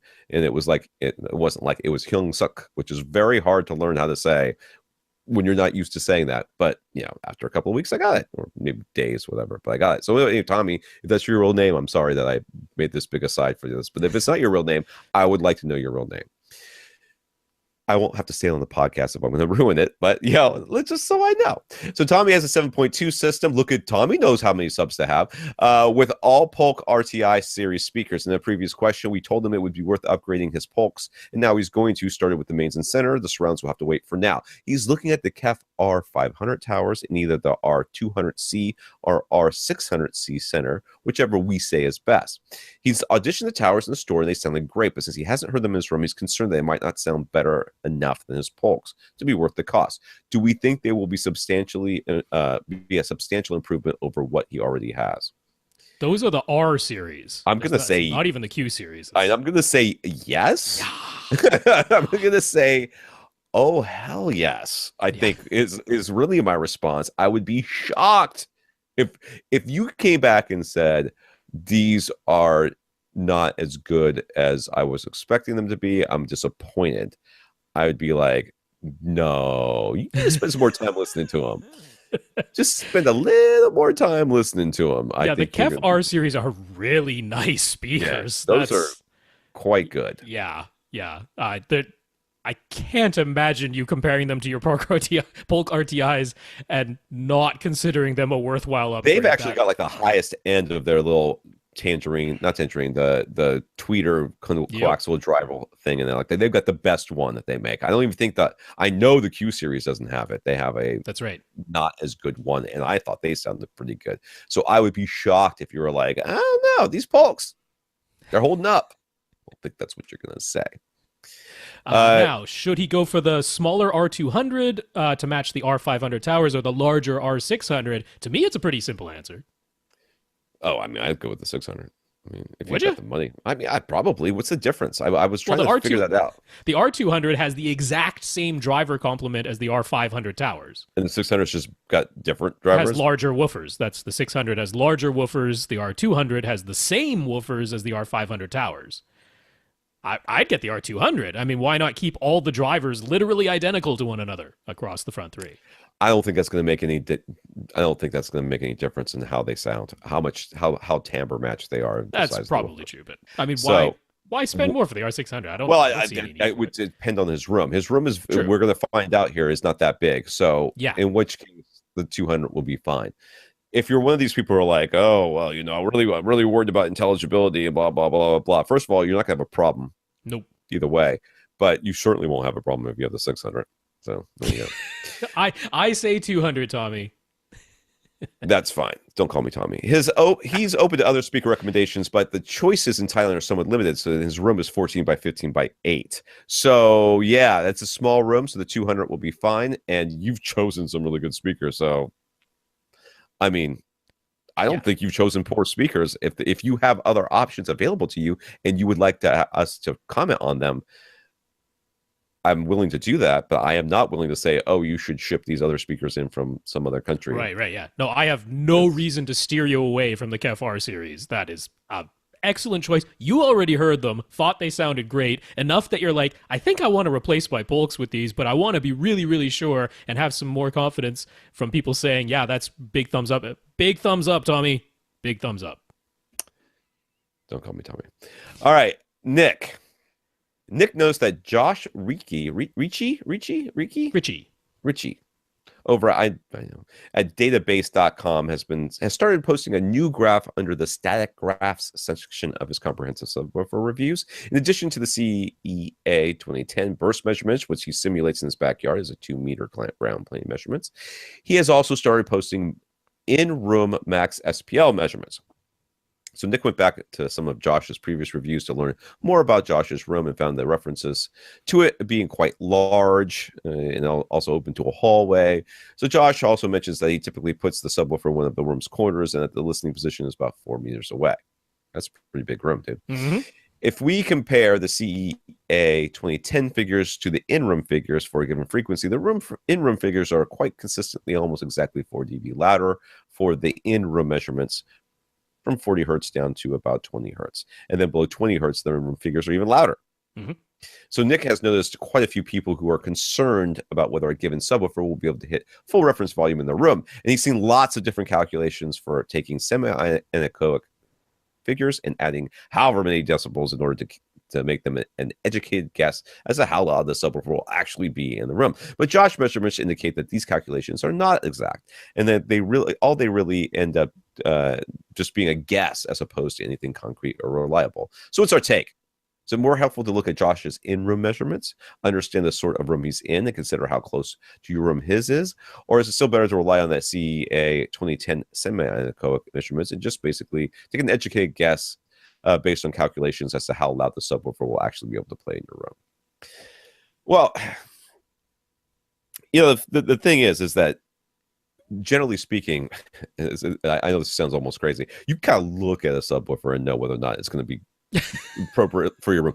I know that sounds stupid, but it's really mostly true, right? You look at the sub, you're like, nah, that ain't gonna do it. You can, but then occasionally you'll be like, oh well, no, it's a gel audio and it's got 7,000 watts of amplifier power and 3 drivers going and blah blah blah blah blah.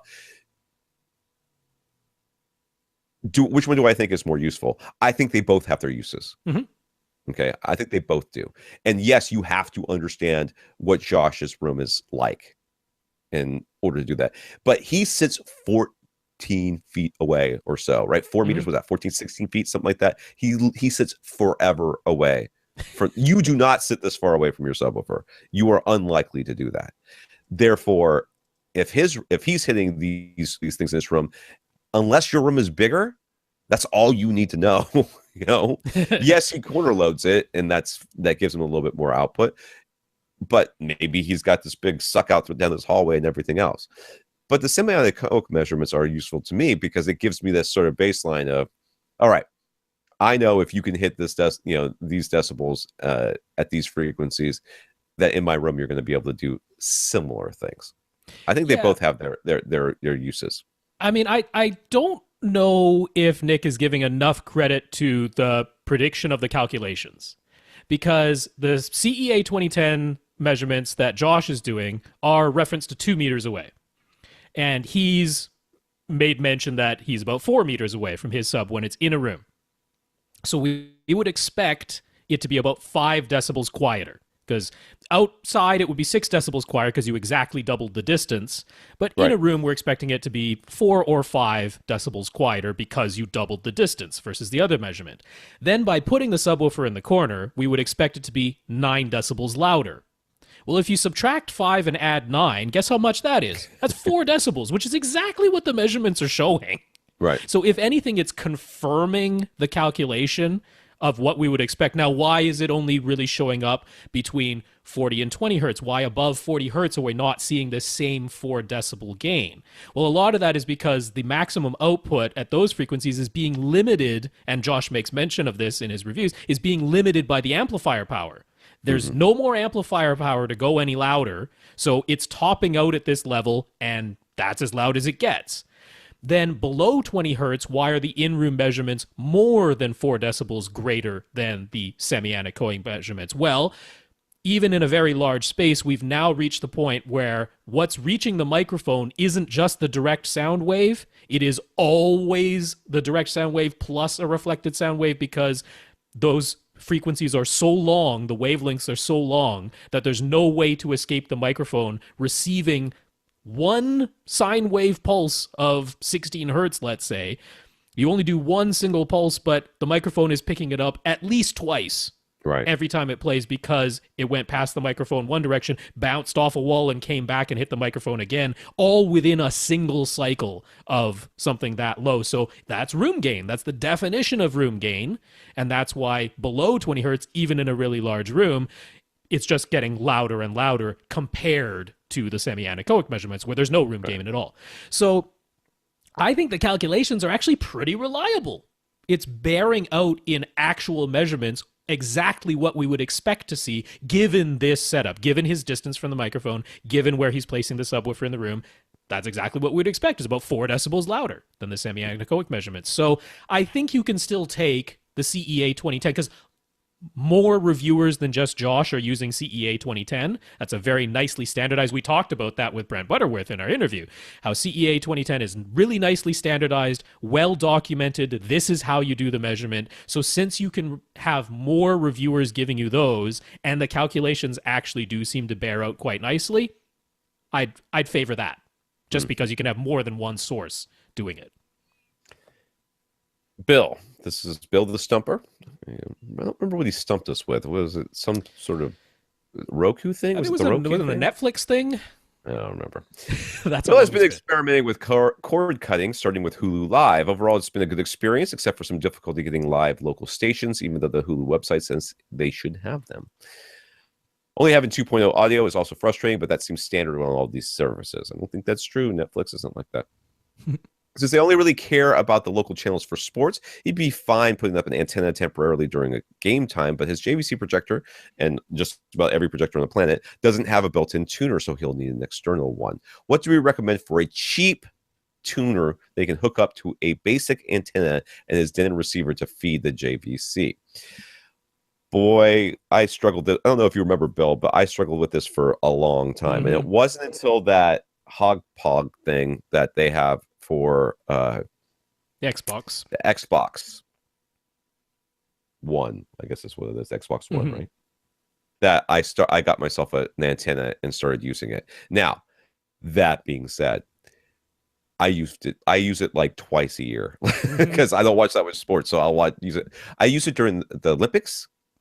I used it during Super Bowl. Yep. Sometimes if I'm home. So, but you do need a tuner. So, and that HogPog thing doesn't even sell anymore, does it? I think gone? It's still. I think they technically still sell it because you can still watch live over-the-air television on your Xbox One. So you can still do it. It's just they were planning to make it into a DVR as well, and that is never happening anymore. So you can watch live, but you can't record it. If you have an Xbox One, you can still buy this thing. I think it's like $60 or something like that. $60 for that thing, and he doesn't have any game systems here. He said so. That's not really it. So you have to buy well, I mean, first of all, you could get an Xbox One. Let's just start with that. That is a solution that will both solve your problem and create whole new ones for you. So you could get that, and then you'd have a gaming system that you could play games on if you were that sort of person. So there is this option out there. I don't know if it's necessarily a good option, but it is an option. But honestly, it's really not that much more expensive than some of the other options that we're going to give you. The one that I believe is probably the best option I would have gone with if I was not such a cheapskate would be the Romeo, what's it called? The TiVo Romeo OTA. That's the one that I would go with. That's 4 tuners. It's a full DVR. It's a TiVo, but it does not have a monthly cost. You buy it once, but it's $400. But you buy it once, that's the only price you pay. You don't have to pay for the TiVo subscription, and you can record 4 things at the same time. The only other one I ever looked at was the Channel Master one. That was the only other one I ever looked at. Channel Master DVR Plus, which is a $250 device. Doesn't even come, or it comes with like a small like hard drive, but you can add on more hard drives or whatever. And that's right. I just kind of never I felt like that was too much for what I was getting. Plus, if you read the reviews, a lot of people complain about the guide The and the guide, yeah. everything else, and I just didn't want to deal with that. So $60 or whatever, I think I got it on sale for like 40 for this Hogpog thing to go with my Xbox was the right price for me. That I was willing to spend, but I wasn't willing to spend $250 on this Channel Master and just be irritated with the terrible. Because believe me, the Xbox is a terrible interface too. It's like almost unusable, but you can kind of find stuff if you really try. If it were me, I would buy the TiVo, and I So had the money, which I what I which like to didn't do. recommend to most people is to actually get a Silicon Dust HD home run. Okay, what's Now, that? what that does is so it connects to your over the air antenna. That's fine. It's a tuner, it's two tuners, a dual Okay, tuner. And then it does not connect to your display, it connects to your router. So it connects to your Ethernet network or to your Wi Fi network. okay, That's where the tuners send their signal. Then you connect to your Wi Fi network with pretty much any device, most of the streaming devices, and you get the HD Home Run app on that device. And now any of those devices can watch live over the air television from your two network tuners. And they also offer a DVR thing, or if you have a Plex server or a Kodi server, you can use their DVR and just record off of those tuners. So you don't have to pay extra for Silicon Dust's online DVR service. You can just have a Plex server or a Kodi server, and that becomes your DVR. So that's what I like to recommend to most people because that lets you watch it on all kinds of devices. You can watch it on your phone, your tablet, pretty much any streaming device, any video game system, most smart TVs. You can get the HD Home Run app directly on the television itself. And then anything that connects to your network now has access to tuners. But even that, which is about $70, is more than what he's really looking to do, which is he just wants to be able to watch live TV once in a while, which means I would just go with Amazon's number one selling ATSC tuner. It's one tuner. It doesn't have a guide. It actually does let you pause and rewind live TV if you stick a USB thumb drive into it. So it's not completely useless as far as pausing live TV, but it's one tuner. It's $33. So it's a company called One by One. I have no idea who that is, but it's an ATSC tuner. It's got an HDMI output. You can pause live TV if you plug a USB thumbstick into it. It's $33. It's the number one seller on Amazon. Got pretty good ratings.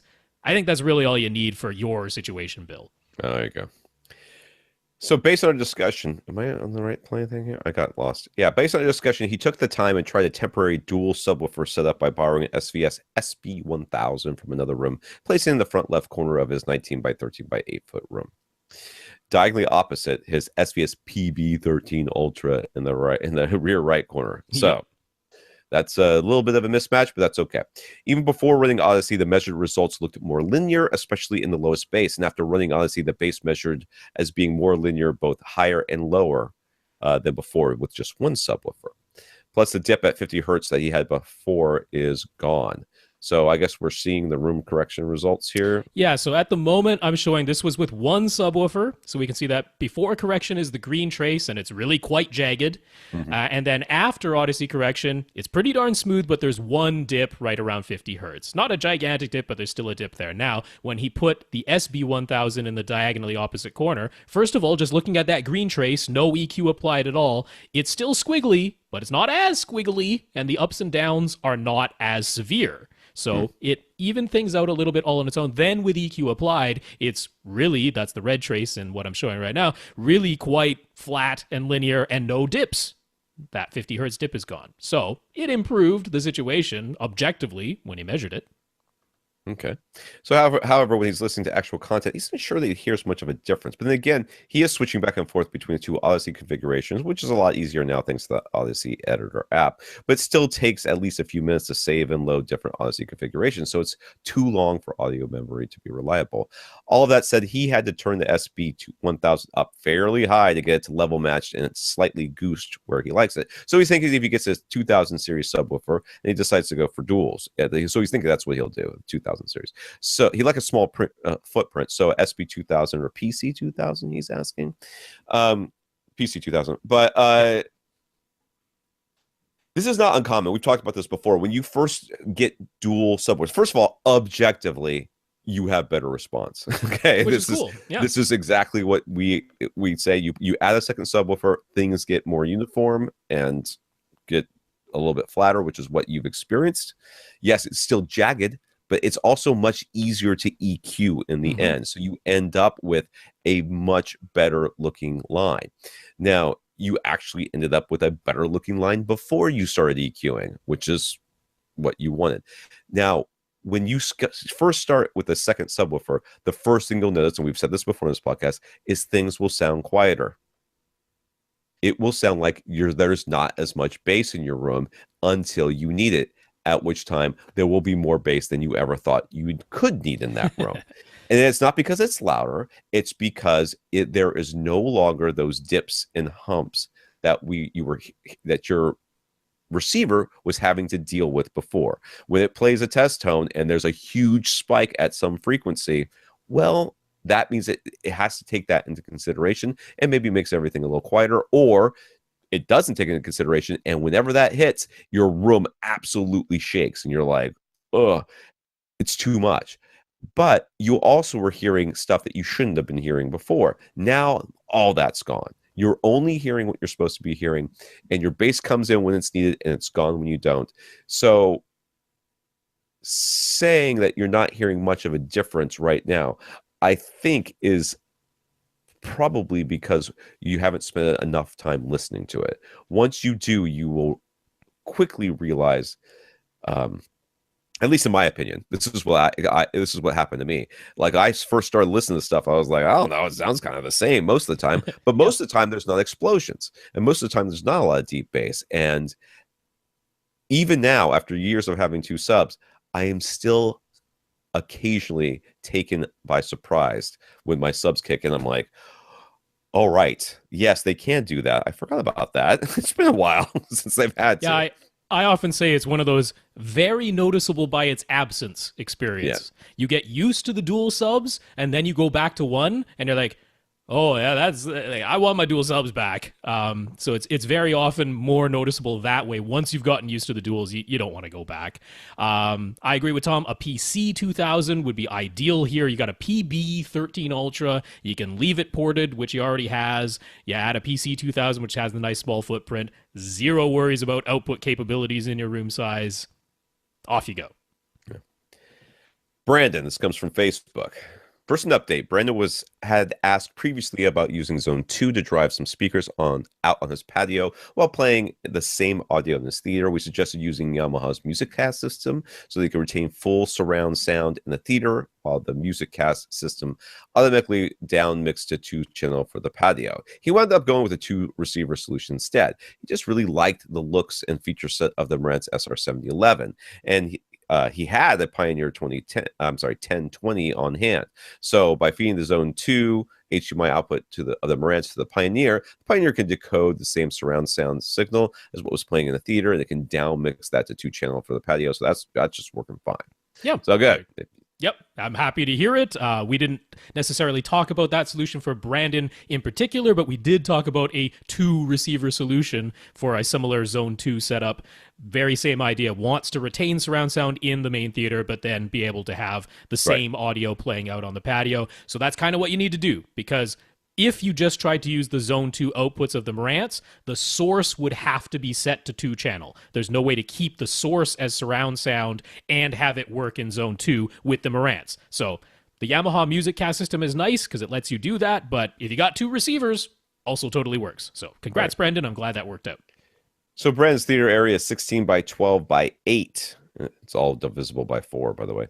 But it's open at the back, and he's sitting around 13 feet from his screen and front speakers. At the moment, he has a single SVS PB12 NSD. The only real option for placing a second subwoofer would be directly behind the seats. Would it still make sense to go for dual subs given his setup? Where is the first one? Up front. First sub is up front. So this is almost like putting the second sub in the middle of the room, kind of, because he's got open behind him, and then the second sub can really only live like directly behind his seats. Which I understand for convenience reasons. I do understand too. So it's not a really possible to answer question because we don't know.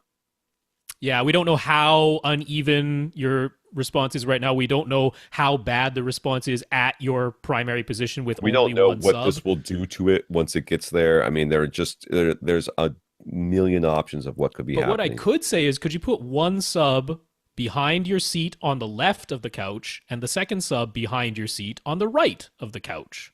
Could Yeah, they you can move both? both back there. Could they both live there on either side of your couch? Because that'll work pretty nicely. That should be equal. I mean, about in the middle of the room, if that's where he's sitting, Mm-hmm, is about mm-hmm. in the middle of the room. You can use them as end tables too.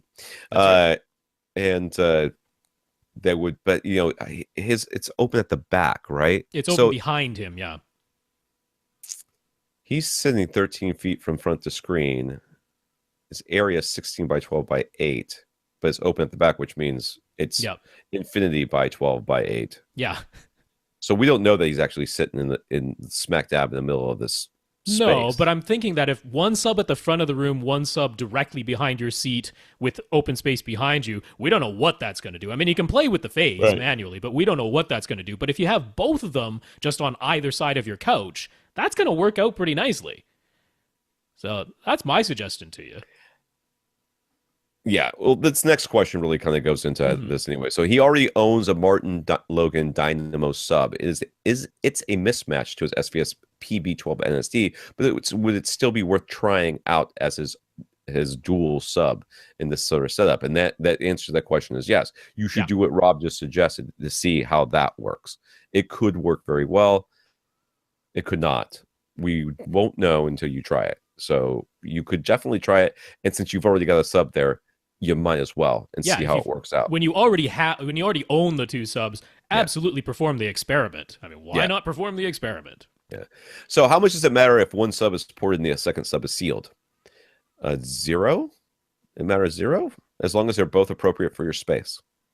That's right. So yeah. if you have a sealed sub and a ported sub, but both of them can fill your room with sound and play linearly, it doesn't make any difference that there's a port or not. It's just a different design choice. I mean, super technically, yes, one of them is typically getting quieter at the very lowest frequencies more quickly than the other.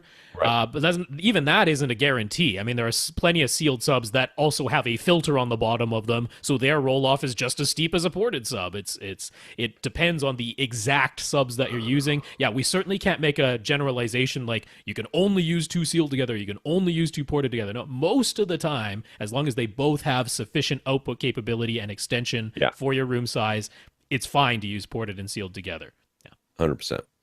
So his speakers are golden here. He likes the way they sound. And using a supersat center was a big help when it came to some of the size constraints he's dealing with. So for his front, left, right speakers, he'd like to upgrade to towers. He was considering the Triton 2 Plus. Then he heard us talk about how they should still be set to small and to avoid using their built-in powered subwoofers as actual subwoofers.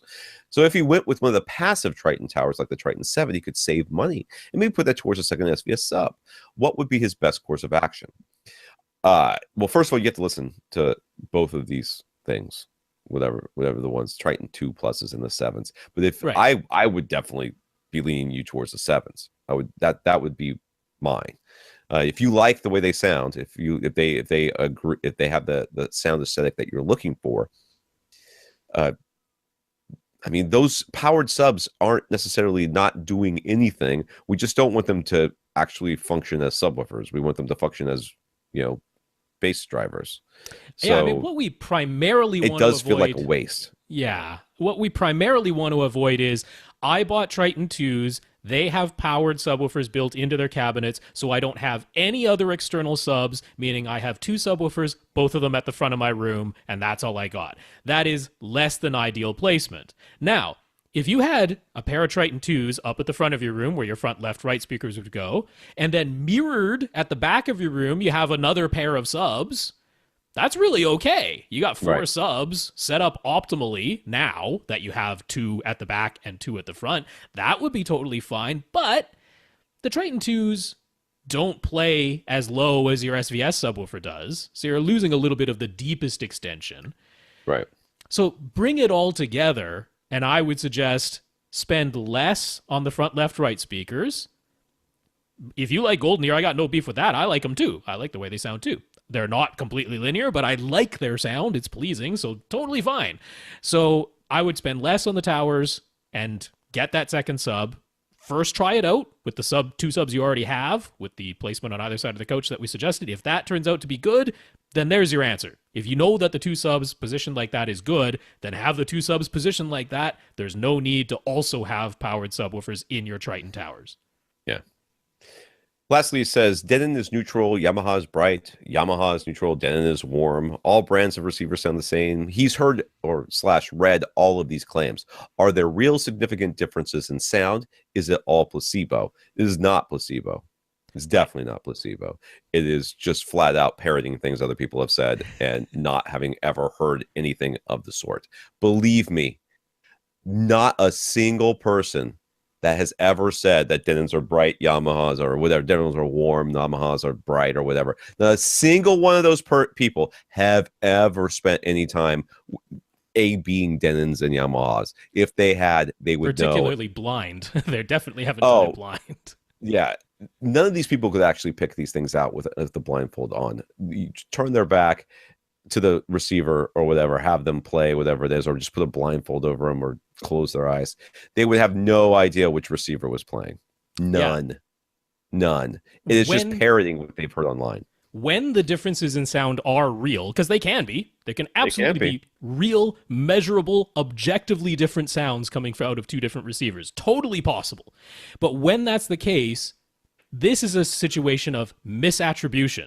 That's what it really is saying. Yeah. The reason this sounded different is because it's a Denon. The reason this sounded different is because it's a Yamaha. No. There are so many more variables than just the brand. Now, Chris Heinonen has actually been doing a comparison, blind comparison. He's like, so first of all, I measured a bunch of different brands of receivers, and all of them from their pre-outs measure ruler flat. And all of their amplifiers, as long as I don't drive them into heavy distortion, measure ruler flat, so objectively, they should all sound the same. Then he mentioned this on Twitter, because he hasn't brought out his full article yet, but he mentioned on Twitter, he's like, yeah, comparing them all blind, it's nice to know that the objective measurements line up with the subjective listening. There's no difference going on. But that isn't to say that after you run Odyssey, after you run YPOW, after you run MCACC, after you manually adjust the crossovers to be at different points, after you manually adjust the EQ target curve in the Odyssey Editor app. Your room with your, not only the new receiver you bought, but the new speakers you got. That's right. So once you've adjusted all these other variables, they can absolutely sound different. Totally possible, because you're messing with the signal before it gets to the amplifier. But objectively, subjectively, when it's blind listening, what's coming out of the preamps or the amplifiers, it's ruler flat. If you mess with the signal, you can change the sound. That's sort of the end of it.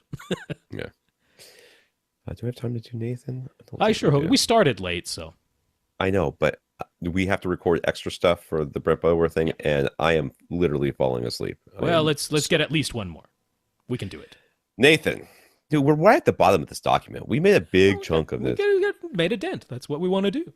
Nathan is helping his parents set up a new Atmos and DTS-X system. Thank goodness there's people out there who have parents that want such things. I can't get my parents to do anything. They keep turning the subwoofer off. They're like, it sounds weird. I'm like, yeah, because your room is all tile and you refuse to put down any sort of rug.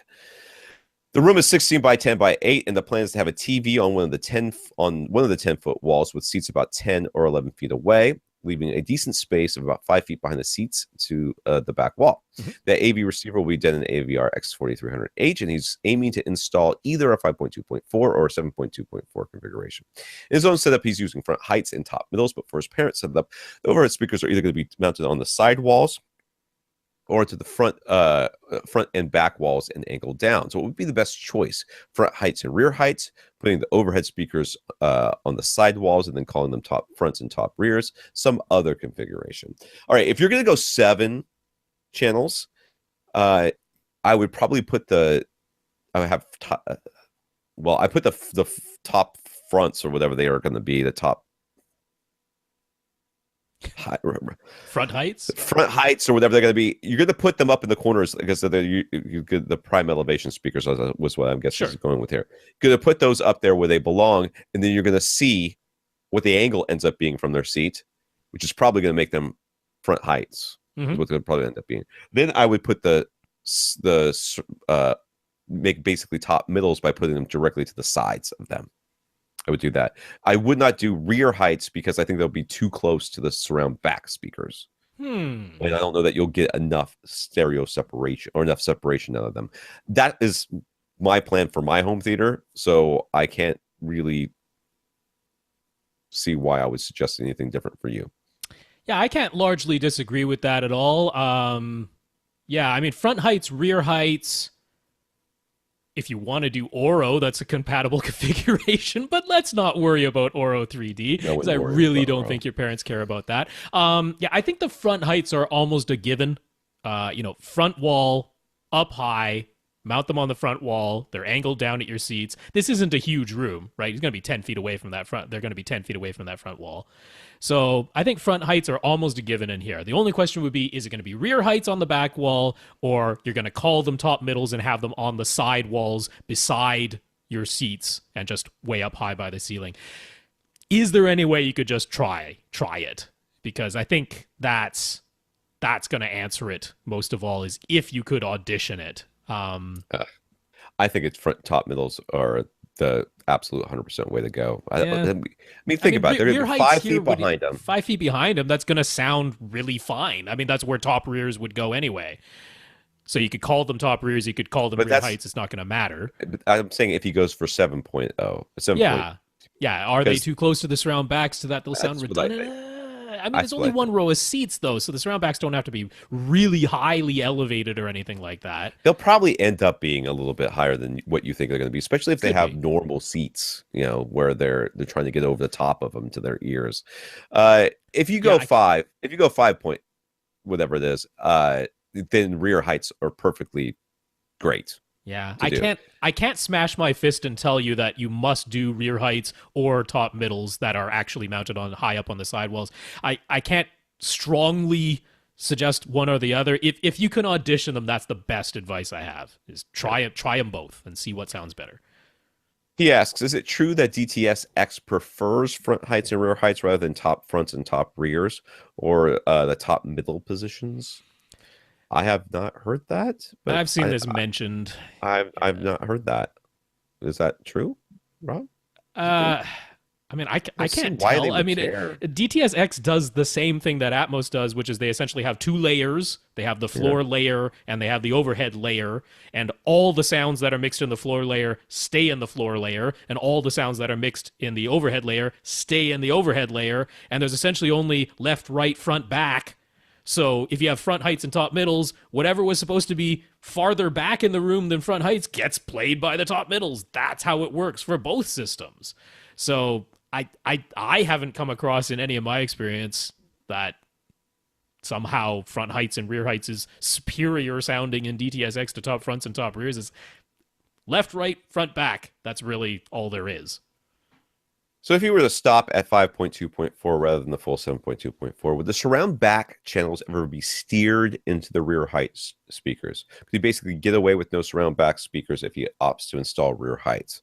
I don't think they get steered into the heights. I think they No, get steered into the surrounds, that's correct. right? They just get melded back into the surrounds. So uh you could still get away with, I mean, you don't need to have surround backs.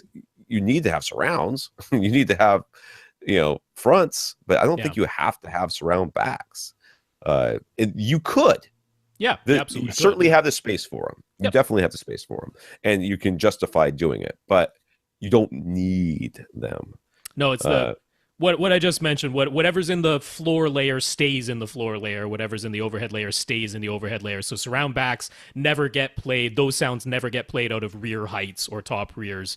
They will only get played out of the surrounds if you do not have surround back speakers. So yeah, we're gonna do one more because this question's super perfect. fast. Yeah. Jeb's helping a friend put together a 5.2 system in his theater. This room is 13 by 17 with a screen on the long wall and the seats about 11 feet from the wall. For aesthetic and budget reasons, Jeb is recommending full cow birds. They're this big. They are this big. Just look at this big speaker. Focal birds for the mains and center, little birds for the surrounds, and a pair of SVS SB1000s on the sidewalls with a dead-end AVR X4 1300W receiver. Is he steering his friend wrong with his advice? Nope. You're steering him right. Sounds very good to me. I mean, That's really nice. I'd be happy with that setup. I do good. If that was my first setup, I don't even know if this is this guy's first setup, but if it was my first setup, I don't think I would have bought other speakers for a lot longer than I didn't buy speakers. The only possible question is, does he have more than 6 HDMI sources? Because the 1300W has 6 HDMI inputs. If you need 8, that would be the only reason to go up anything that you've suggested. But otherwise, sounds perfect. Yeah, sounds good to me. And the theoretical question he asks, 65-inch Vizio P series or a 55-inch LG OLED, if both are the same price? That's a tough question.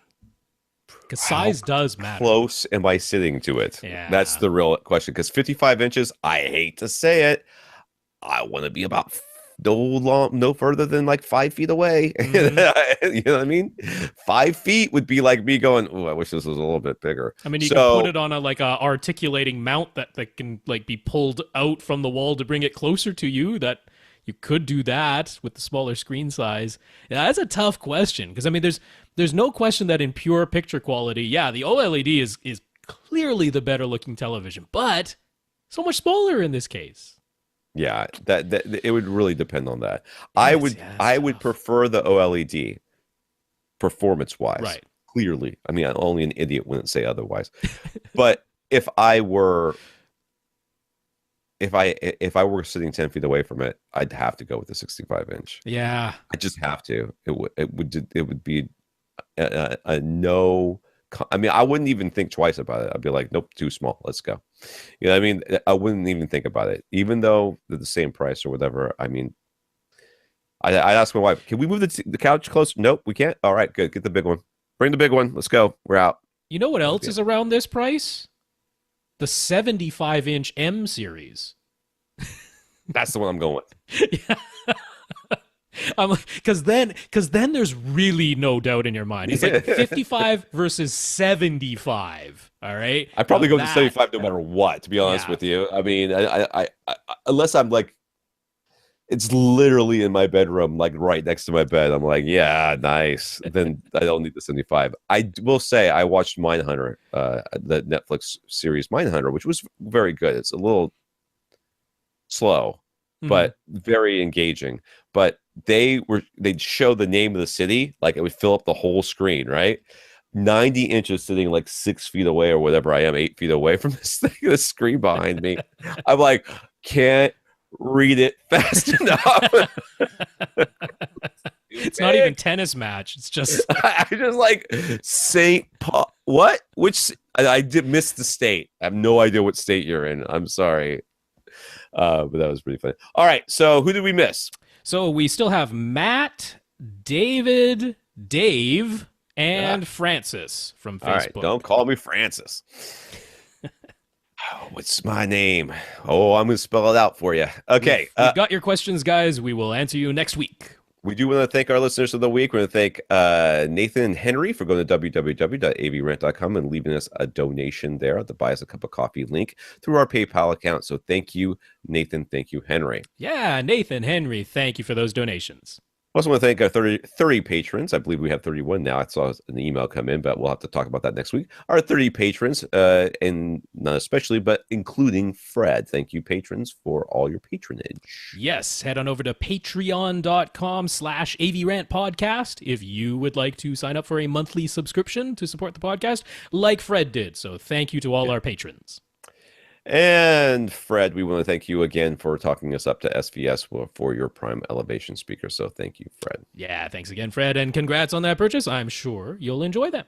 I will get these speakers set up eventually, and when I do, you will all hear all about it, and I will do the Atmos thing and be Atmos-y, and then I'll start working on my wife about getting a Ultra HD Blu-ray player, which I'll probably get the Sony. But I am almost certainly going to start watching Netflix through the PS3 because I'm just so aggravated with the Xbox. I'm so aggravated with it that I just can't stand it anymore. So that'll be an hour of me trying to update that thing. PS3 takes forever to update. All right, for AV Rant, I'm Tom Andry. And I'm Rob H. Now go out and listen to something.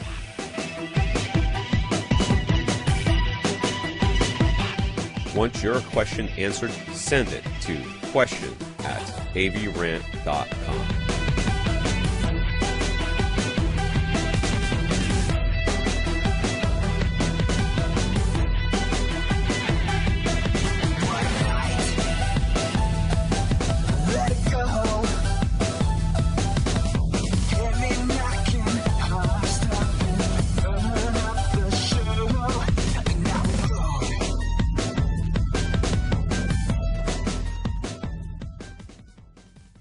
This is AV Rant. Now go out and listen to something.